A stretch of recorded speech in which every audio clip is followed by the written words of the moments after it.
आप सभी को सुंदर शरद पूर्णिमा की बहुत बहुत बधाई हो। बाबा विश्वनाथ की कृपा आप पर सदा बनी रहे। आ गया शरद पूर्णिमा की रात्रि।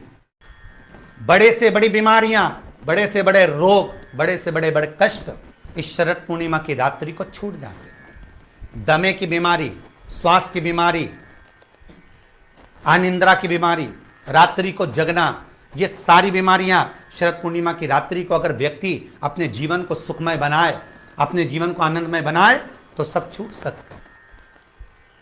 शरद पूर्णिमा की रात्रि को पीपल के पत्ते 5 लेकर उसके ऊपर खीर डालकर रात्रि को खा लेने से महाराज दमे की बीमारी, श्वास की बीमारी रुक जाती है। वो बीमारी बढ़ती नहीं है, उससे कष्ट नहीं होता। जिन बच्चों के नेत्र कमजोर होते हैं, रोशनी कमजोर होती है, शरद पूर्णिमा के दिन रात्रि को 12 बजे भगवान चंद्रदेव का दर्शन कराइए। 5 से 7 मिनट तक नयन मिलाएं चंद्रदेव के साथ और बाद में एक पीपल के पत्ते पर खीर जो चंद्र के नीचे रखी हुई है उसी खीर को चटा दीजिए। फिर चंद्र का दर्शन कराओ, फिर खीर को चटा दीजिए। महाराज नयन की ज्योति बढ़ती है, नींद नहीं आती तो निंद्रा देवी प्रवेश करती है, निंद्रा अच्छी आती है, आनंदित होता है। महाराज जिस व्यक्ति के शरीर में गांठ पड़ जाती हो, शरीर काला पड़ जाता हो, चट्टे पड़ जाते हो या दांत खाज खुजली हो जाता हो, उसके लिए भी शरद पूर्णिमा की रात्रि को 12 बजे महाराज भगवान चंद्रदेव के लिए 21 दिए जलाए जाते हैं।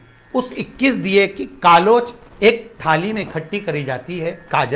कालोच को इकट्ठी कर कर शरीर में गाय के घी के साथ में जहां जहां जगह पर चट्टे हैं, गांठ है, वहां लगाया जाता है। उसको 5 या 7 दिन लगाइए।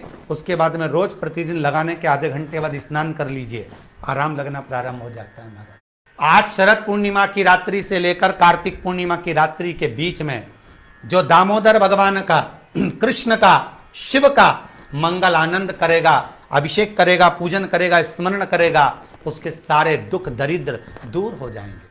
रात्रि को आप बड़े प्रेम से खीर बनाओ, चंद्रदेव की साक्षी में रखो, भोग लगाओ भगवान श्री हरि को।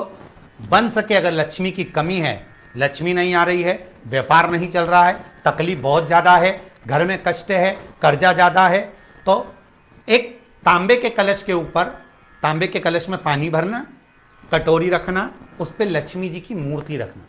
लक्ष्मी जी की मूर्ति नहीं हो तो चांदी का सिक्का रखना। उसके सम्मुख में आप 31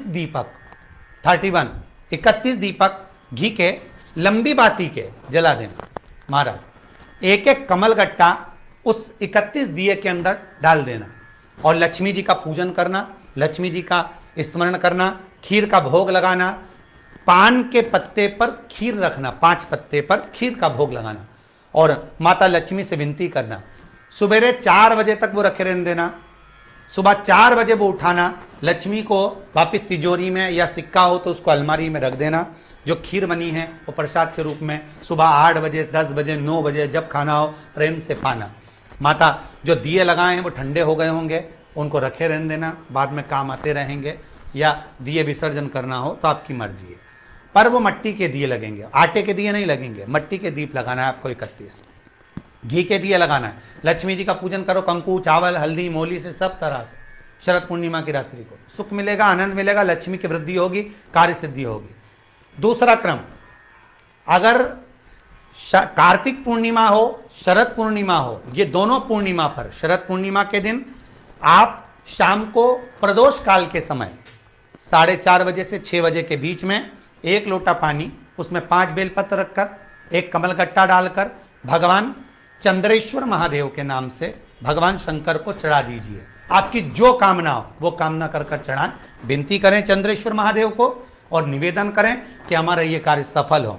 केवल शरद पूर्णिमा के दिन चढ़ाइए, कार्तिक पूर्णिमा तक क्या फल मिलता है हमको जरूर बताइए। भी शरद पूर्णिमा की रात्रि को और कार्तिक पूर्णिमा की रात्रि को गर्भवती नारी अपनी नाभि पर यदि चंद्र की दृष्टि पड़वा लेती है तो बच्चा विकलांग पैदा नहीं होता है। गर्भ से जो बालक होगा श्रेष्ठ होगा, विद्वान होगा, चतुर होगा, पढ़ने में होशियार होगा, क्योंकि ये चंद्र की किरणें जब समुद्र में उछाल ला सकती हैं तो आपके जीवन में भी तरक्की ला सकती है, उछाल ला सकती है। इसलिए सभी को हर हर महादेव, जय श्री कृष्णा।